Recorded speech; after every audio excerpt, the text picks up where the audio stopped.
All right, y'all. Welcome back to Capture Crap Podcast, episode number 4.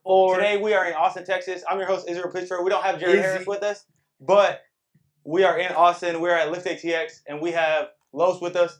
Los, bro, tell the people about yourself. What do you do? Who are you? Inside of content, what do you shoot?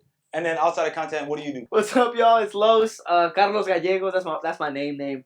But yeah, Fotos Gallegos on Instagram. So some people don't know my name, but I have my name on there. But that's how it goes. They know you by your at. By my at, yeah. So that's crazy. People know you as photographer. Yeah, right? Bro. Everybody calls me photographer. That's what I'm saying. I'm cool with, bro. Like, it's like a stage name. Yeah. I like it. I feel like I picked my IG name like really intently. So I'm like that's kind of cool. Yeah, and I fuck with like I like Instagram names that are like one word, no dots, no underscore. No underscore that. Yeah. But anyway, go ahead. Sorry, no, you're good.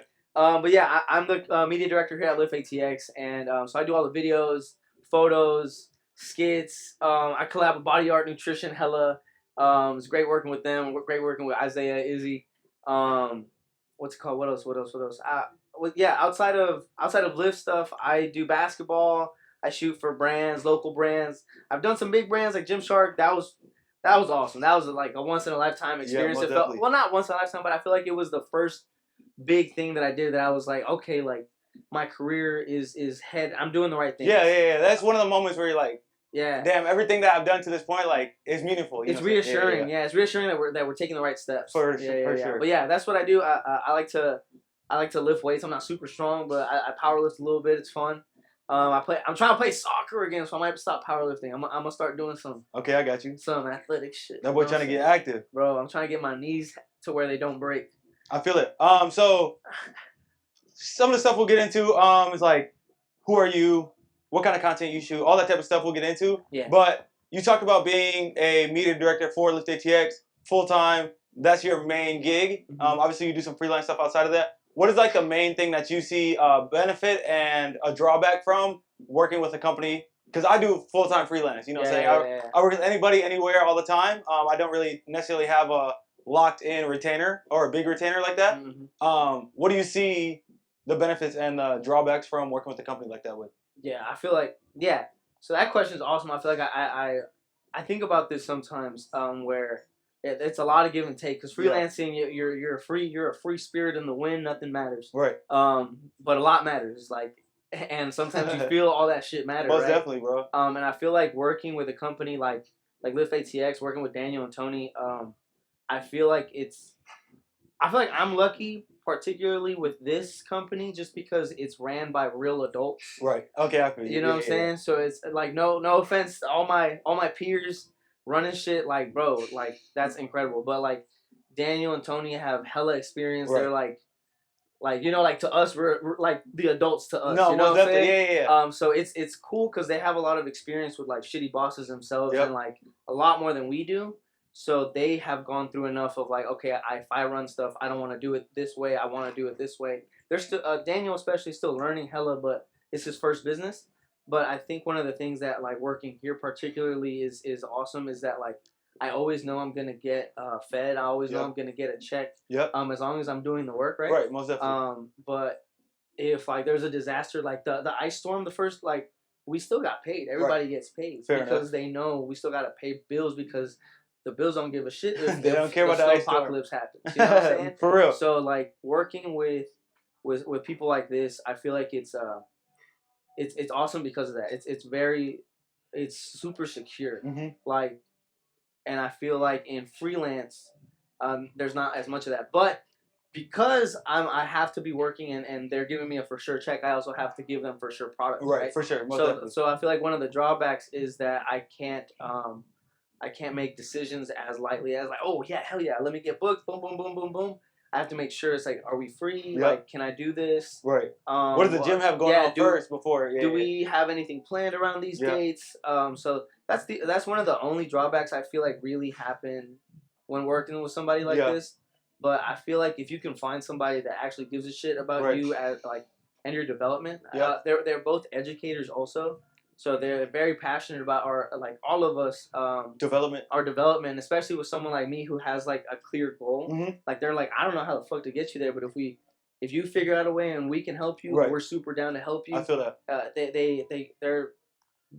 they're investing in me for real. You know what I'm Right. saying? They truly believe in me and my work and my passion. So it's like finding someone like that is important, and I wouldn't be having the experience I have if I wasn't working with people like that. No, facts. That's it's like every company isn't built the same, obviously, but like when you find that one that's like actually about that shit or like willing to work with you or willing to like help you develop, Yeah.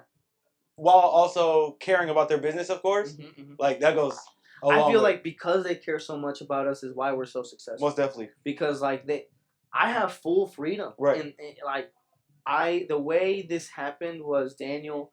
I was getting hit up by companies in Houston, and I was like, I might be leaving, and he was like, I was shooting like merchant stuff. Yeah. And so he was like, so you're gonna leave? So he was like, how much? Like, what's the number you need to stay? And I was like, I've never thought of that because these companies are offering me stuff, and I'm like, I don't know, but they haven't offered me shit yet. It was mostly like, hey, we're eyeballing communicating. You. We're eyeballing you. Like, are you available? Like, what are you looking like? Right. But they hadn't given me a price yet. But I was just waiting on them to tell me. So with that, I was like, give me a week. Let me talk to my peers and see what they get paid. And so I was able to tell them, okay, this is how much I want to get paid if I work part-time. This is how much I want to work if I do full-time. Yep. These are my roles and responsibilities that I'm going to do for you. Right. And they saw that and they were happy. So it was cool that I was able to write my own, basically, job description. Yeah, that's so that's what I'm saying. I feel like my situation is a little different just because it feels like it was very right place, right time. Right. Like we were both at the beginning of our. That's what I was gonna say. Is like you guys came up together. You know what I'm saying? And it's nice that you guys have stayed together now because I know for sure you've had plenty of opportunities come that have probably caught your eye or whatever, and then they've probably had hella media people try to come through and shoot for the gym or do whatever, and then but seeing you guys stay together and keep growing is like something that's super dope. Taking it back, when did you get your first camera and how? I was so depressed. Depression really. My mental health was in the. Yeah. It was like at the. It was. When was this? It was 2020, right before like a week before the pandemic. Okay, I got you. So I was in my master's. Mm-hmm. I was in my second semester. I was in my second semester of my master's. I was doing higher ed admin and policy. Yeah. My plan was I'm gonna get this master's degree, maybe work for like 1 to 4 years, and then get a PhD. Yep. Because I wanted that title, that status, right? Dr. Gallegos. I feel That'd it. be sick. That you know what I'm saying? Like in the name, like bro. Yeah, hell yeah. Doctor. You know what I'm saying? Yeah. That's gangsta. But like, I started seeing that like. I went into higher ed admin policy because I loved student development. Okay. And in my undergrad, I did a lot of stuff in higher ed, but I was a lot closer. I was more like a mentor to my younger peers. That makes sense. And so working directly with them, that's what made me fall in love with that. I love mentoring. I love like student development and kind of like helping them through the struggles of like the growth process. Yeah, like I'm not doing what I want to. My parents want me to do this. And so I thought I loved that. I thought I was doing the thing that was like my passion, but I realized it wasn't selfish enough. Yeah. So I felt like I had to be a little more selfish in order to take care of people. Right. Right. So that realization came after with the camera, but I bought the camera because I realized that student aspect in the master's part was lessened, and I knew in the professional realm after I got my master's, it was going to get even more lessened and lessened. And the peak president of the university goal, I was going to not see any students ever. Yeah, you know what I'm saying? Which is crazy. Like that's not the reason you get in it is like the complete opposite of what it develops to. Exactly. So I was like everything sucks that I'm like headed towards. I'm like, and the pay isn't even worth it. You know what I'm saying? And education it's shit. It should be better, but that's a separate conversation. Yeah, for sure. But like I bought a camera because training was going shitty too. I was like my strength was going down. I feel you. And so I was just like, man, I'm gonna get a camera. I wanted to get a camera for years. I'm gonna buy one. It was 2020 February. I bought a ticket to LA because my camera was gonna get here Wednesday. It was Sunday. Camera was gonna get here Wednesday. This is all financial aid too. This is all financial aid too. Well, he was ready to go. So I bought a camera.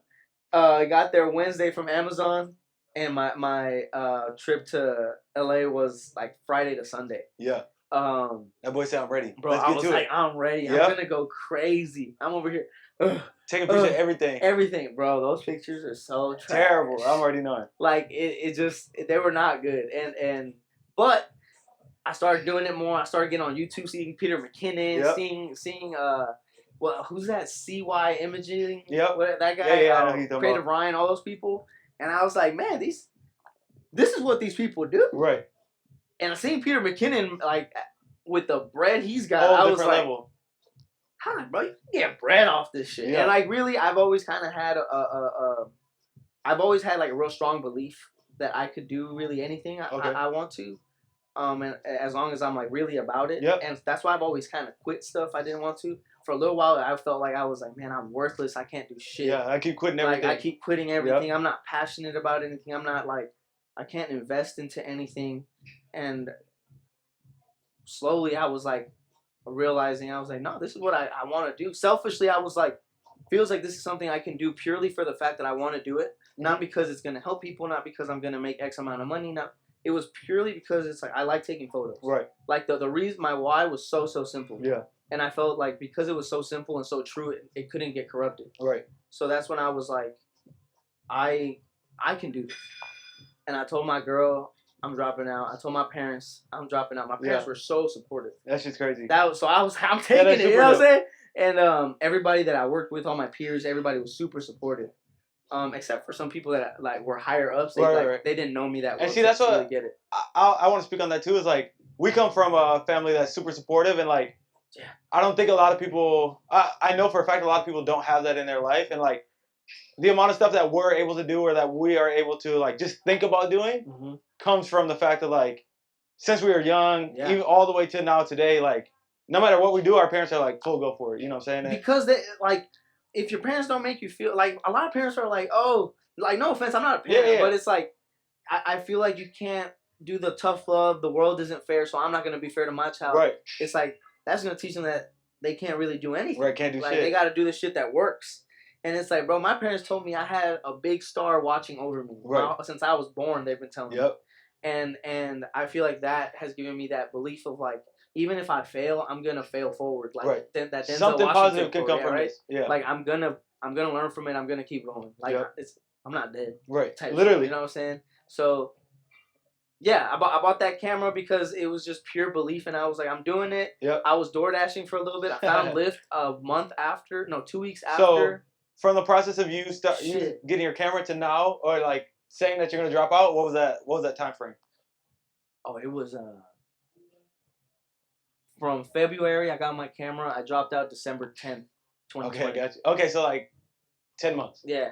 Got you. Bro, no time at all. In that process, in that 10 months, what was the biggest thing that you saw yourself develop in?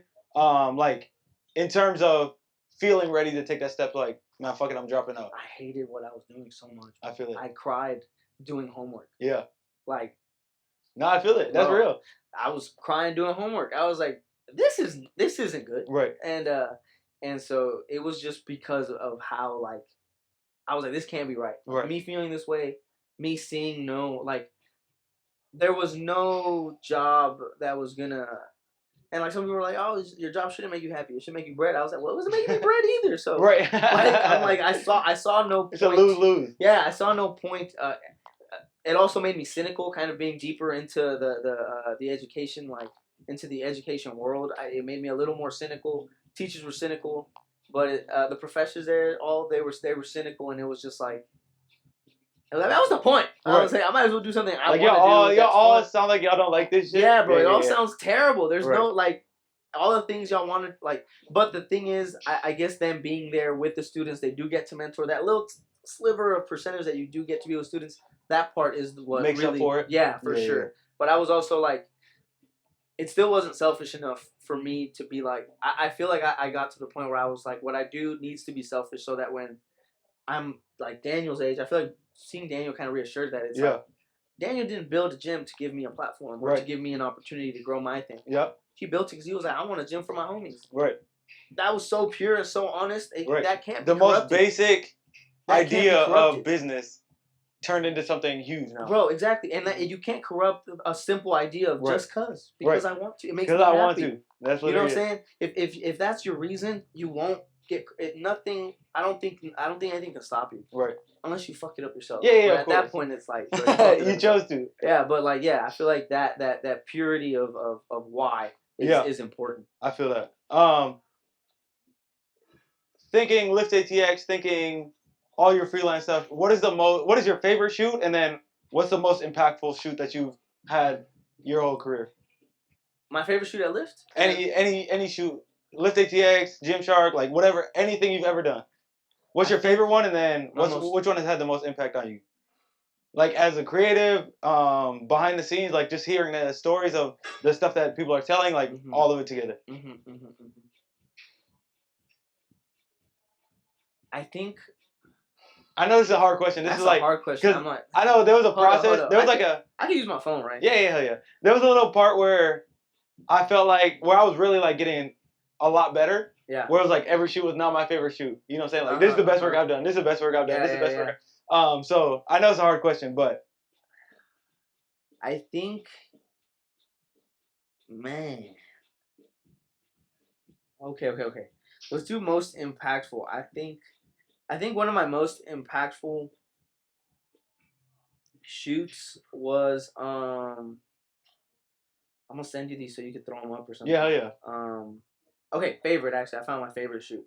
I think these are probably my favorite shoot to this day. It was the Snowpocalypse 2021. Let me see. Or you don't have a picture of it? I just sent it. All right, wait. I sent it. We'll put the picture on the screen. Yeah. Like, they're not the way I edit anymore. No, of course. But that one was one of the ones where I was like, man, this is why I fucking do this. Yeah. So, what's it called? We were... This is tough. You see the timestamp? It's 1:49, 2 in the morning. Yeah. Because we were just up when we were trapped, and we were kind of in a lull as far as This work. was in... here. It was around the corner. One of my apartment right there, Eastview Ranch, from back in the day. But my friend was over for the weekend. The Snowpocalypse happens. We're up watching a movie, and my girlfriend's like, "Let's go outside. It's snowing. It's like snowing hard." Right. And she lived in New Mexico for a little bit, so she knows what's up with snow. Right. Yeah. You know, for us, it's like, damn. Rain is just. Well, we look out the window. So I feel like that's what we're used to when weather happens. Right. And so she was like, "Let's go," and we're like, "Man, it's 1:40 in the morning, and it's bro. snowing. Like, you trying to go outside? We gotta layer up like 13 layers. Right. You know what I'm saying? Because we're not used to. No, ain't no clothes, ain't no coats and shit. We go and the snow is just going. And we're just. I was taking pictures. Yeah.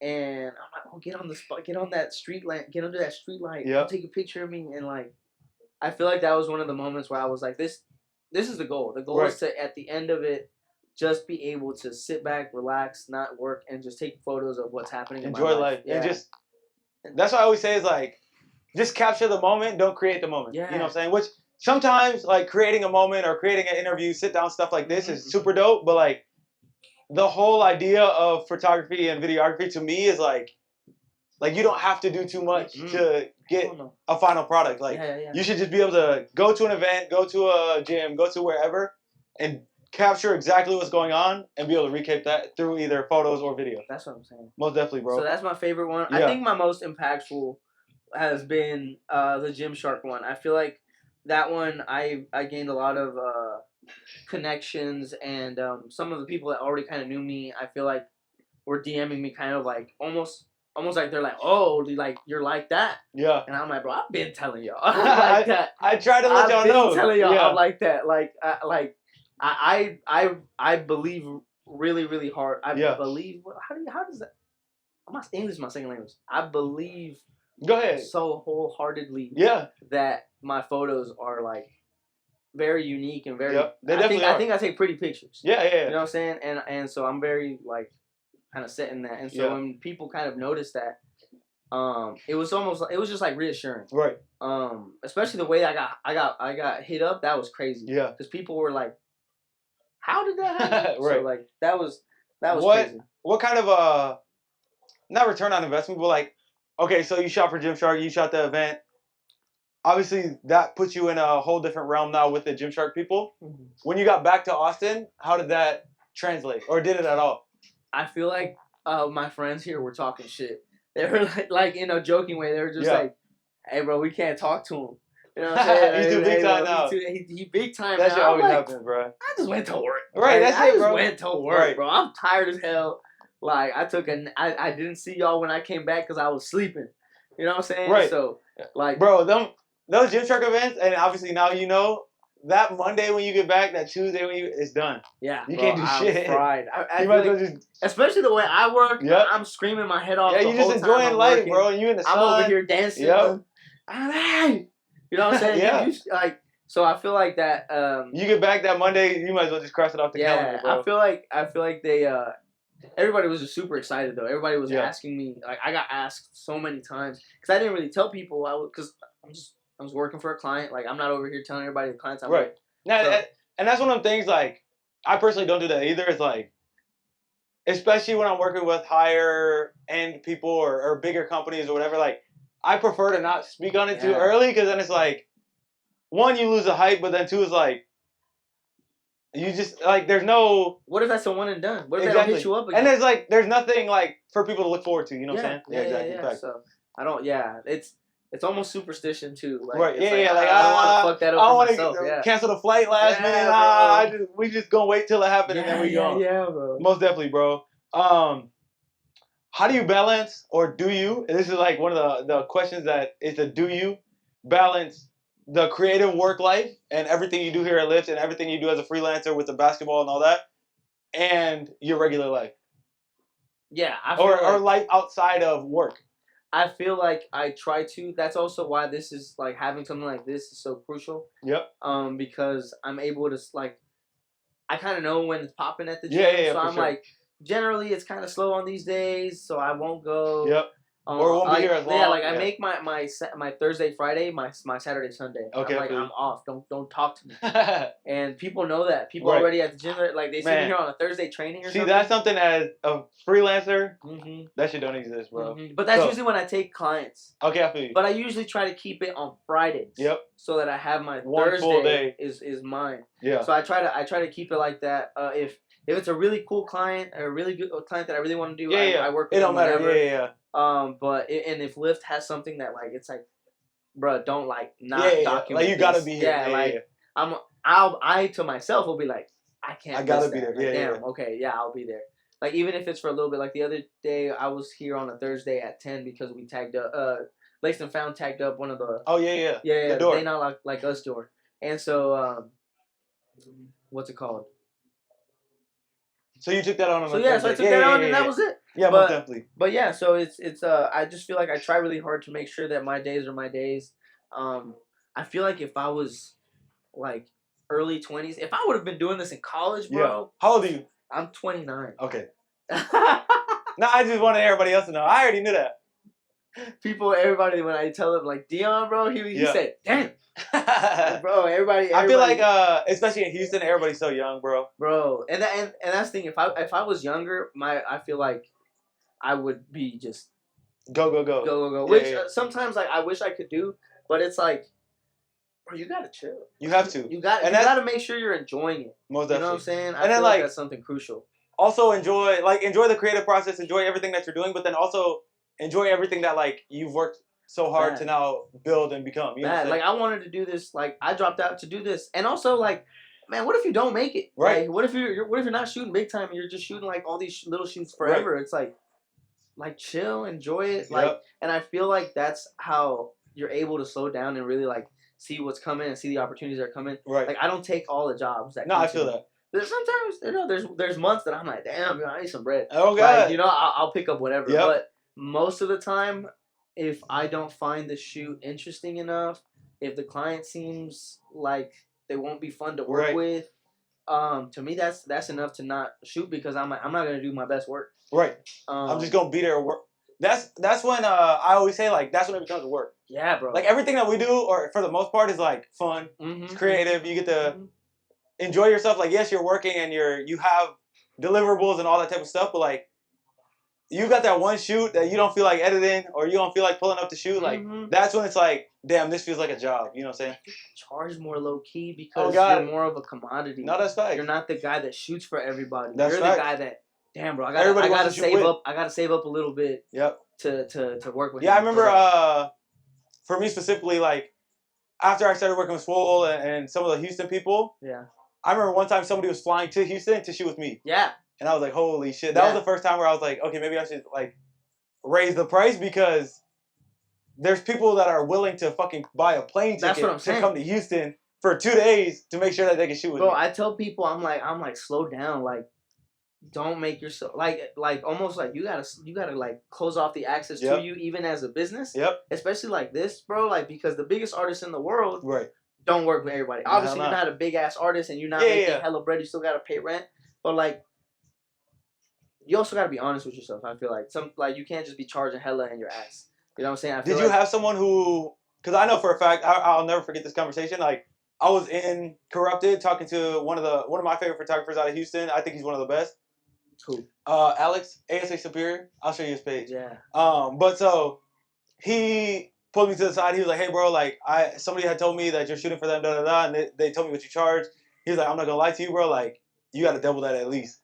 And I was like, oh shit, like if you're telling me that, and this is maybe a year after moving because you didn't even you felt like I can't be charging as close as them. Exactly, most definitely. And it's like there's levels to this shit, bro. And like I see what y'all are doing and I see how much y'all charge. Or I think I know what y'all charge. Yeah. And it's like, okay, so if you're here, maybe I should be here. But hearing somebody like that tell me like had a huge impact on the way that I like carried myself as a photographer, and then obviously what I charge, and it's like did you have someone that like was telling you that stuff or that you communicated with like on a mentor level, or is that something that you just like played with and adjusted as you've gone on your own? Because I know in Houston obviously it's way bigger in terms of content and creatives and photographers, videographers, and I know there's people in Austin that are doing it, but I don't know that there's that many people that you see like on a daily basis also doing it. You know what I'm saying? Yeah. I feel like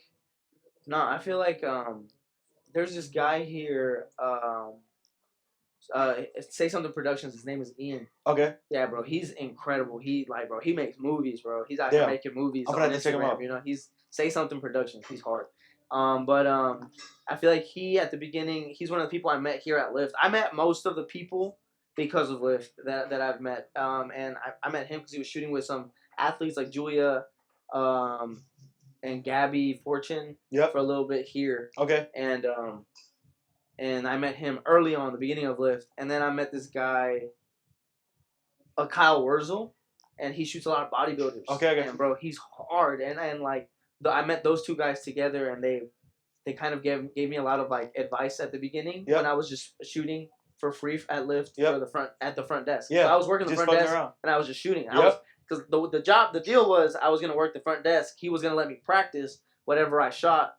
I gave it to him. Okay, I was like, hey, it's for the Instagram. Yeah, hell yeah. Do what you want with it. Bad, as long as you let me do it when it's not busy. Right. But like they would give me a little bit of advice here.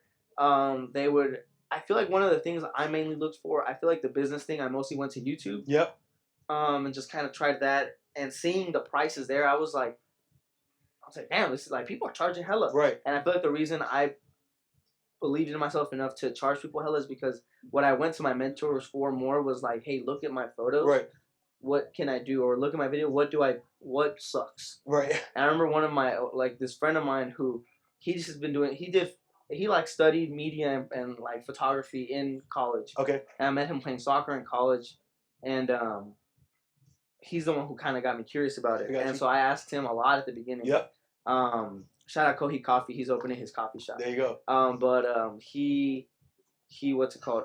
I remember I sent him a photo, and he ripped it. Right, ripped it. Every fucking detail, bro. I was like, a nice little paragraph. Maybe I shouldn't have shot this shit, bro. I should have texted you this shit. You know what I'm saying? I was mad. I was low key like, man, what the fuck you know? You know what I'm saying? Man, like, I didn't even mean to say you this, bro. Bro, never mind. And so but I sat with it for a little while, and like 2-3 months later, the things he told me, the things he was like, change, all the things that like he didn't like, I started realizing what he was talking about. Right. I was like, see, that's it, and that's one of those things where it's like when you're working or when you're hearing from someone higher than you, and this goes for any industry, any job that you're doing, any work, like as long as you can actually take that advice and like in the moment you might be like, man, fuck that shit. You don't know what you're talking. Like I'm not trying to hear that shit. Like I really fuck with this. And then you go and like you sit back and you think about it and you're like, wait, hold on, actually, okay, maybe he was right here. I might still not agree with all of this right here, but like you can know where they're coming from. You know what I'm saying? I feel like, and that takes a lot as a person, though. Bro, I feel like a lot of people when they start, they're so stuck on being like, man, that's just my style. That's my like, style. Because everybody wants to develop their style, which I respect. And low key, I respect it, but I'm also like, bro, there's no way you're gonna develop a style with 4 months under your belt. Right. You don't know shit. You don't know shit. Your ass still. Like, bro, like what I tell everybody when they start. Because I was ass. You know what I'm saying? Everybody was, bro. So I'm saying I was like, so what I tell people is you gotta at the beginning you gotta copy people. Yep. You gotta directly. Yep. Who's looking, bro? No one's looking at your shit early on. No, hell no. I'm gonna rip what I like from Izzy. I'm gonna rip what I like from Los. I'm gonna buy a Peter McKinnon preset and see what the fuck. Delete the shit I don't like that he does. Yep. Add the shit that I see Los do. Add the shit that I see Izzy do. And at some point, a year, 2, 3, 4 years, 10 years down the line, when you do that enough, it's a melting pot of all the things you like. And because it's the things you like, it's your style. Right, and that's it what becomes your shit. There's a fine line between, like you said, copying and like respectfully. I know exactly. I know exactly what you're saying, but like drawing inspiration from, I really fuck with this element. And so that's something that I did is like, everybody knows Duhan, or a lot of people who follow me will know Duhan. But it's like his gym content was and it still is one of the best gym content that there is. You know what I'm saying? So I would watch his shit and like see like, okay, I really fuck with this shot. I see this angle that he took this picture from. I really like this. Like, let me now develop myself and try to get that same shot. You know what I'm saying? Because from there, I can do whatever I want with it. But there's a reason that this fucking picture looks amazing. And from there, I might even now say, okay, next time I shoot this, I'm going to shoot it from a little bit over here or lower. But trying to get those in the beginning, especially like those similar shots, gives you that upper hand. You know what I'm saying? So getting into that, like, most definitely for both of us. Getting into the copying and all this stuff, like, where do you see that fine line of like, yeah, I'm drawing inspiration from Los, and I really fuck with Los, and then it's like, okay, you're trying to be Los. Like, for example, Aaron had this one video where somebody shot the same exact frame by frame. Like, where do you see? Because frame by frame, shooting the same exact video. Like, yeah, I get what you're trying to do. You're trying to develop, but like, you're not actually working on anything. You're just literally copying the same thing. But then also, like, we're saying you have to look at other people's work and copy it to a certain extent. Like, where do you see that fine line? I feel like I feel like it's a you can't literally get the thing and be like my own. You know what I'm saying? You it's almost like you hit copy paste. Right? What you want to do is, or like you traced it, right? Like if you put it on top and you traced it. Yep. That's not what you want. You want to put the paper on the side. And like that I feel like that's the metaphor I like to use. Like that's kind of like how I think of it. I don't know how to describe it in this shit. I feel like that's the same way. There's like I don't know, it's like a respect thing. It's like, bro, no one's gonna really like your shit if you like try one shot that you like in this shot. Like then mix in what you normally do. Yep. In the rest. Like I feel like if I copy everything like frame by frame like that, I'm not gonna post it. Nah, hell nah. You know what I'm saying? I'm not gonna post it. I'm not gonna. And I will say, or if I do, I'll tag and be like, "This is an experiment I was doing." Exactly, and I was gonna say when you're super fresh, super new, I could see maybe doing that, but like, you still have to put some of your own twist on there. That's what I'm saying. Yeah, I feel like you definitely try things, in the lab, rip it exactly, but it's like I feel like when it's something that you're presenting as your own work, like don't just copy paste that hoe. You know what I'm saying? Look at the drawing and do your own drawing. You know what I'm saying? Because you're not gonna be able to move your hand and do the thing the way this artist did it. You're not gonna be able to film and shoot the exact same way that X person did it. It's gonna come out the way you do it. As long as you're not tracing. I don't know how you would describe I feel that. But like that's basically I feel like what that guy did for Aaron. Yeah. So talking about coming up and starting off and developing, what is like the biggest challenge that you think you faced as a creative?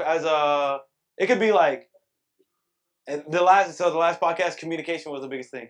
We were talking to Brent on some freelance shit, and it's like, what is the biggest challenge that you faced as a creative up until this point?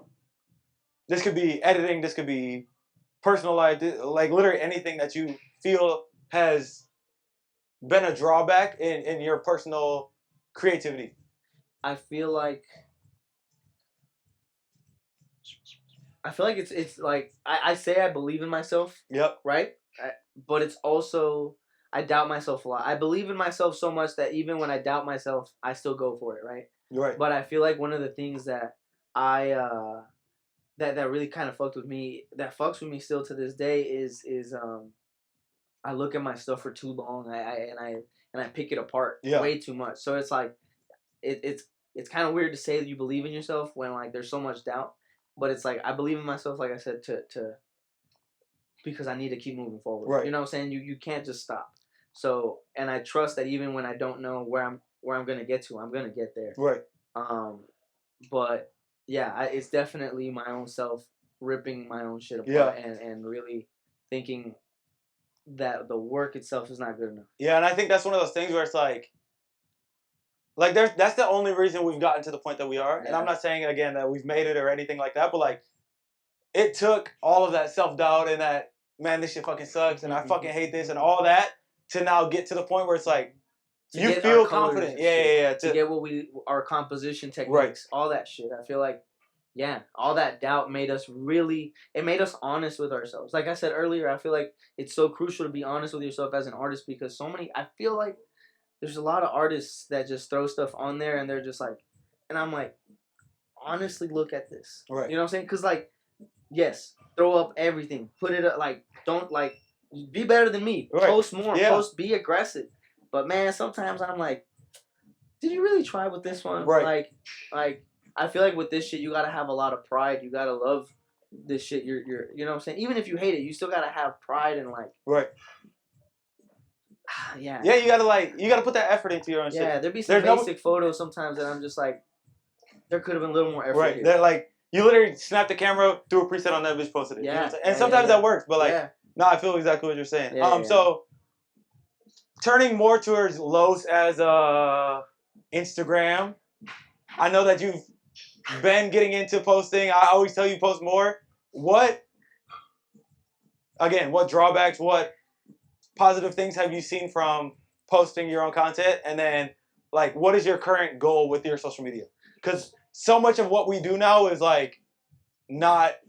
Like, I feel like the old shit was, like... Not even old, but just a whole different style of creativity is, like, websites. Got all my portfolio on a website, all that type of stuff. But now Instagram is a portfolio. What have you seen your Instagram be positive or negative for? I feel like it's a great place for my clients to hit me up. Most definitely. I feel like that's the best thing. I'm just so shitty at posting, and I feel like it's because I post so much here. Yeah. Like I damn near post 7 days a week sometimes. There was a week during the Concha Classic marketing that we posted 11 times in a week. Sheesh. So it was just like. And that's all on you. Yeah. And so I do all of that. So I feel like I get ideas from staff sometimes. My girl gives me ideas. Y'all give me ideas. But it's still up to me to like churn out like how it's actually gonna come out on camera. So at the end of it, we still have to plan every single video. Mm-hmm.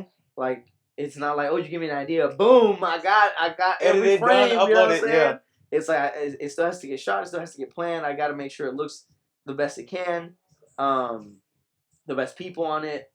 So I feel like I'm spending so much time. Damn. I feel like I'm spending so much time on so much of like my brain energy on live stuff that I sometimes I'm like, man, what can I? Okay, and I also don't want to really be what's it called, a tutorial guy. Yeah. But I feel like with this stuff, that's one of the biggest things you can do to give back to the community. It's teach if people like your stuff enough as much as people say they like your stuff.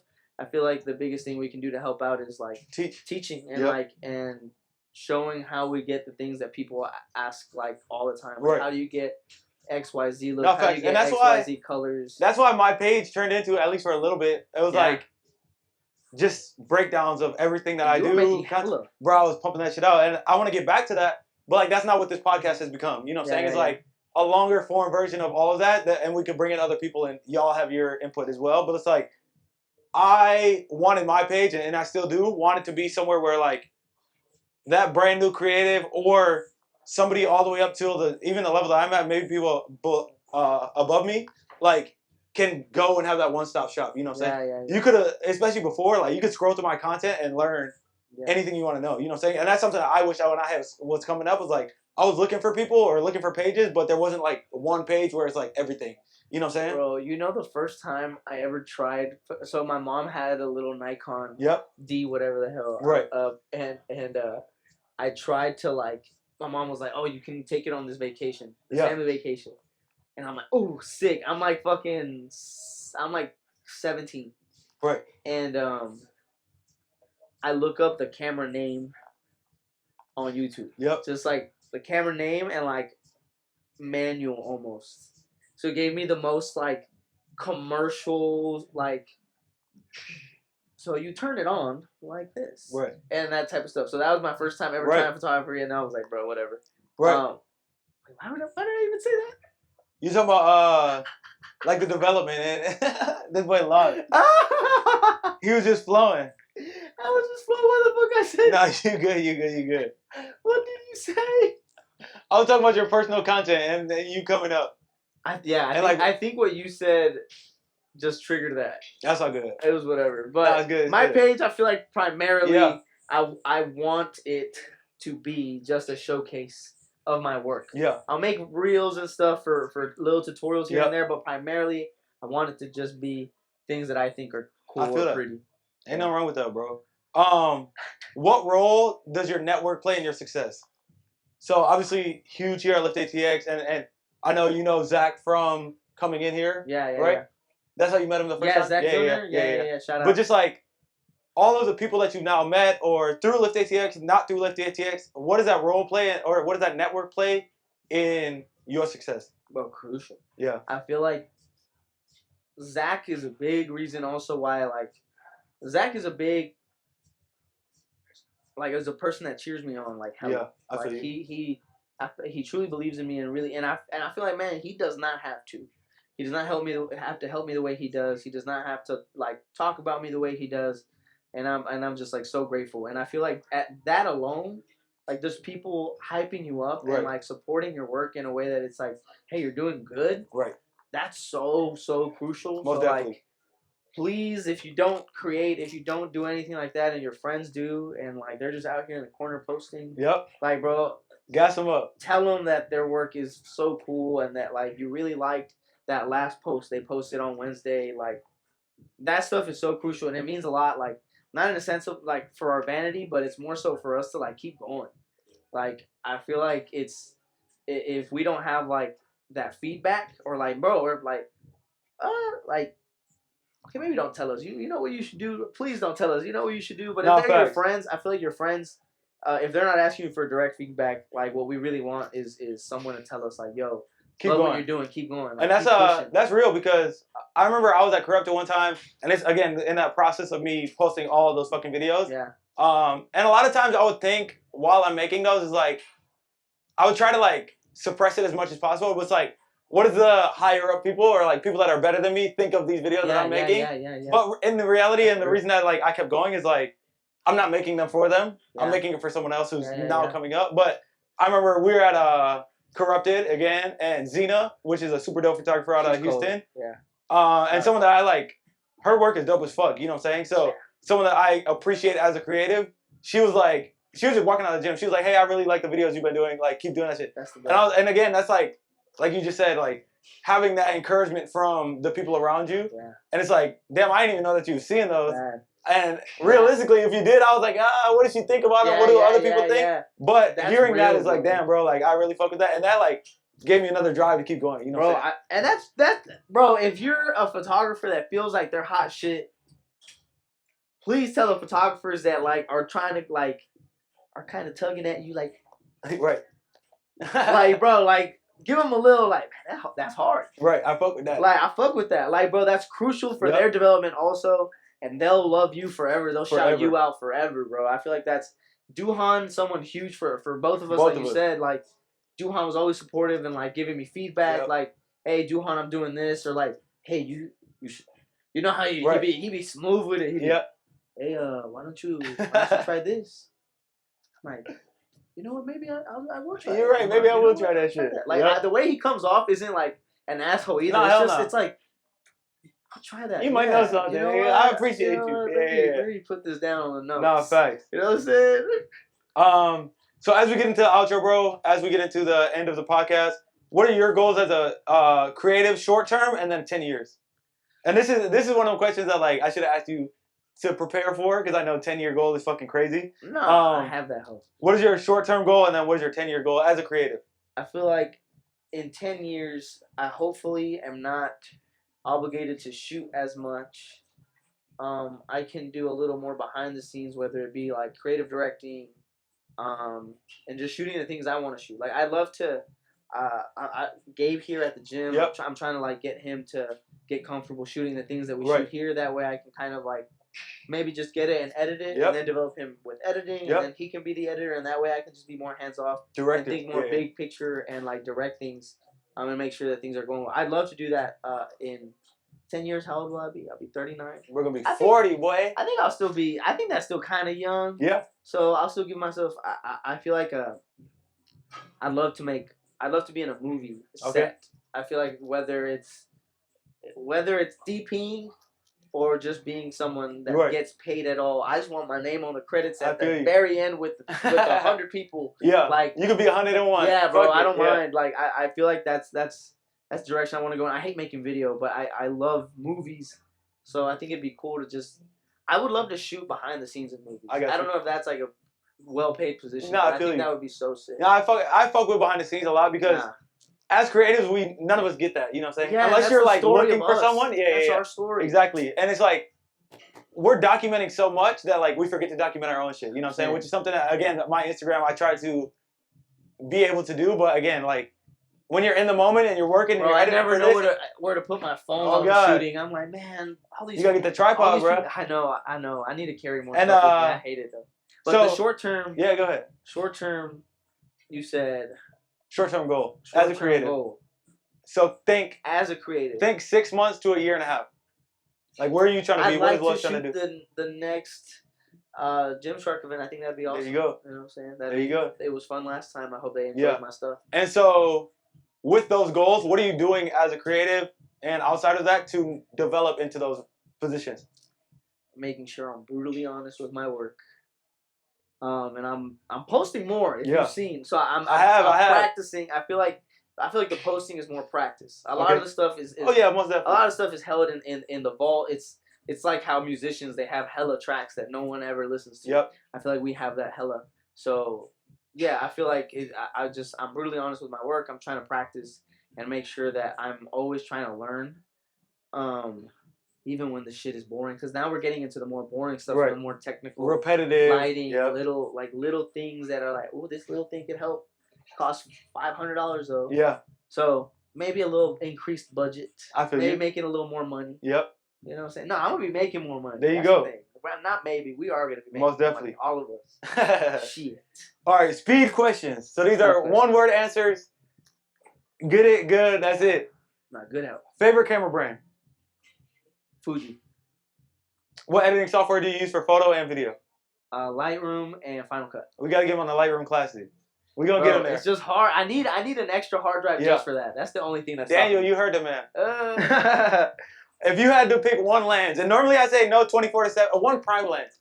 And so normally we say no, one lens. I know you love the 14, so one prime lens and no 14. 24. There you go. I love 24. What camera did you start on? Canon Rebel SL3. Not even the normal ones. I feel like that was one that I didn't really hear too much. Yeah. Usually I hear the T whatever. Yeah, the T7i. Yeah. And then how long do you use that camera for? Like 2 months, and then I got a Fuji X-T3. Got you. So that'll wrap it up, bro. Is there anything you want to leave up and coming creatives with? somebody that is starting off, the motherfuckers who just dropped out of college, the person who just bought their first camera, what is something that you would tell your younger self or those people like coming up? Like, what one word of advice, or not one word of advice, but Copy. Especially if you're starting off. Copy everything. You suck anyway. This is the worst you'll ever be. Copy from the best. Damn, I had 3. Copy from the best. Be brutally honest with your work, but constantly believe in that you're gonna be successful. So even if you don't believe in your work, keep moving forward because you will be successful. So yeah, those 3. Most definitely, bro. I appreciate you coming on. Hell yeah, bro. Good fucking conversation. Hell yeah. Again, we got Los. Thank you guys for tuning in to episode number 4 of the Capture Craft podcast. We'll catch you in the next one. Next one. Bye.